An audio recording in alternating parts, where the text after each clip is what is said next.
What's up, everybody? I'm professional wrestler Chris Wilde. This is Eagles News Now. I'm back at bar 4133 after a couple of live videos the past couple days. Look, I want to get a final word in on this Rams and Eagles game from week 2 at the Link, Eagles home opener. And I'm really not going to go deep into stats or kind of do a deep dive into the game itself. I think we've all went through it already. No need to go through that again. But I have stuff I need to get off my chest as the Eagles prepare for the Cincinnati Bengals this Sunday.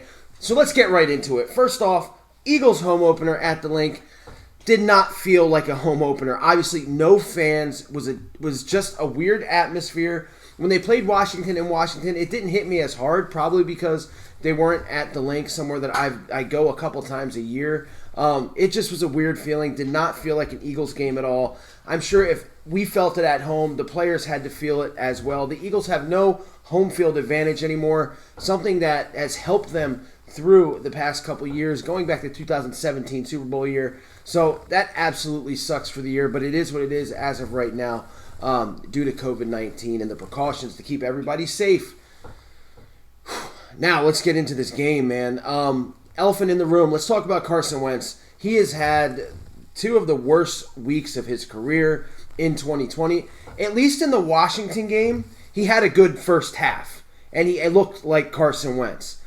He didn't look like a good quarterback, let alone Carson Wentz, in week 2 against the Rams. I mean, overthrows, underthrows, bad decisions. At times he looked lost. It was just a very, very bad game for him. There's no ifs, ands, or buts. There's no sugarcoating it. He played horrible. If you're watching football for the first time, you would think he was one of the worst quarterbacks in the league because of that game. He needs to get this corrected, whether it's coaching. I have harped on this for a while now. They need to get him rolled out of the pocket. He's better that way. You know, you look at the Seattle Seahawks, their offensive line has been bad for years. They always roll Russell Wilson out. It always results in success. I have no idea why the Eagles are trying to make Carson Wentz a pocket passer. The guy is not a pocket passer. He's better when he's on the move, something that this new offensive coaching staff is going to have to grasp with, and maybe Carson is going to have to speak up a little bit more to get that done. That being said, the game starts off. Jared Goff looked like Joe Montana. At one point, he was 13 for 13, the best of any quarterback this season. He did not look scared. He did not look pressured. He did not look worried. The Rams offense was doing everything they wanted to do and more. At one point, it was 21-3, I believe. I mean, they were just absolutely dominating this Eagles defense. Absolute domination. Eagles get the ball. Miles Sanders is back. Everybody's happy because he's not injured anymore and he's back. Couple good runs, and then what happens? Miles Sanders fumble. Eagles turn over the ball early, something that they just could not do after last week's turnovers, and they did. That sunk them quick. They started to come back.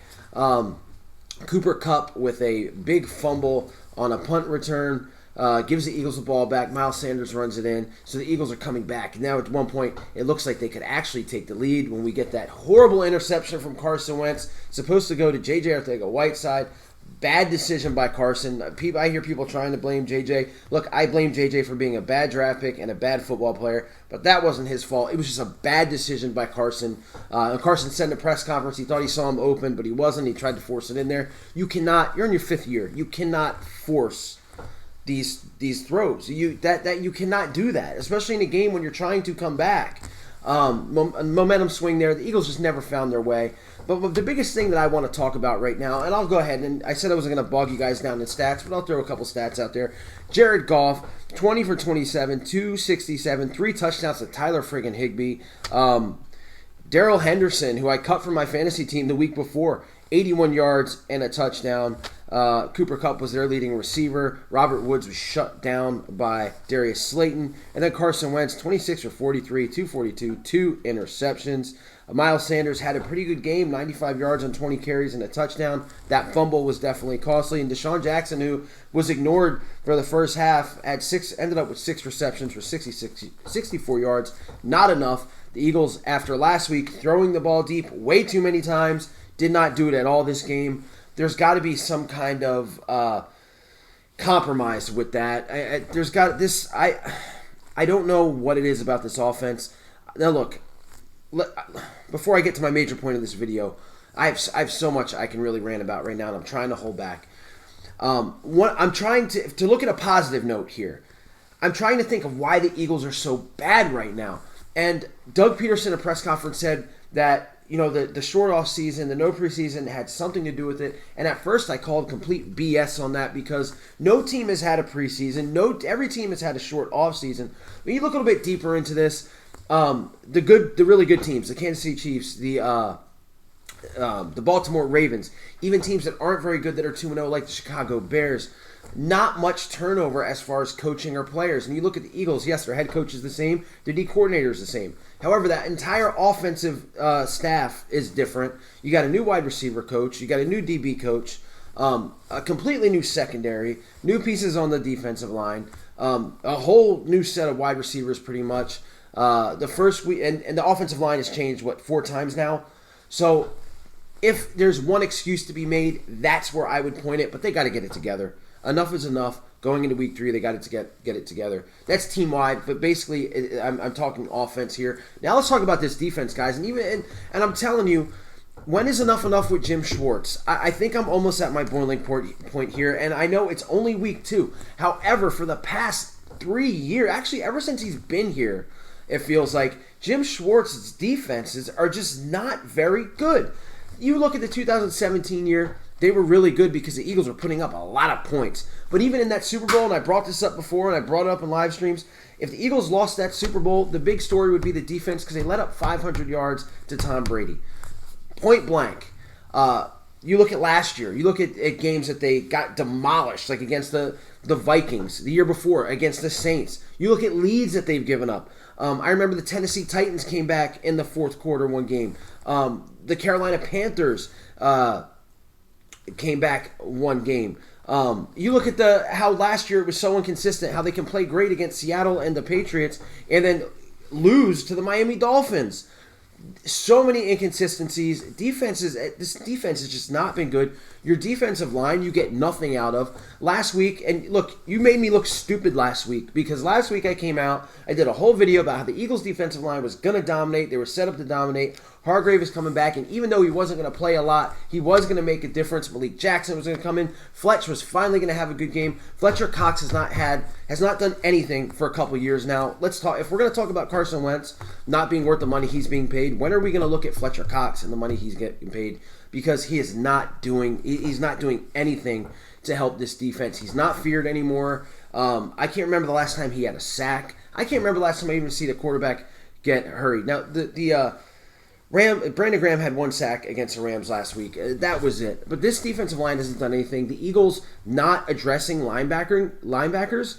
Jim Schwartz supposedly has a lot of pull in this organization. How can you look at the linebackers that you have and not be pissed off and not try to get somebody in here? There are guys on the street that are better than the guys that you have. Nate Gary is not a starting linebacker. At best, he's a special teamer. You saw that last week. Tyler Higbee had never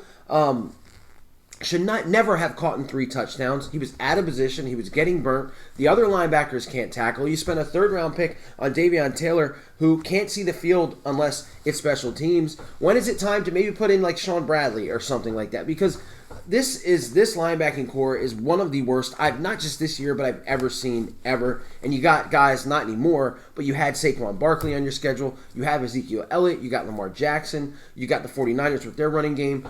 It's just mind-boggling to me that Jim Schwartz and Doug Peterson and Howie Roseman let this stay like this. It's just nuts. It's unreal to me.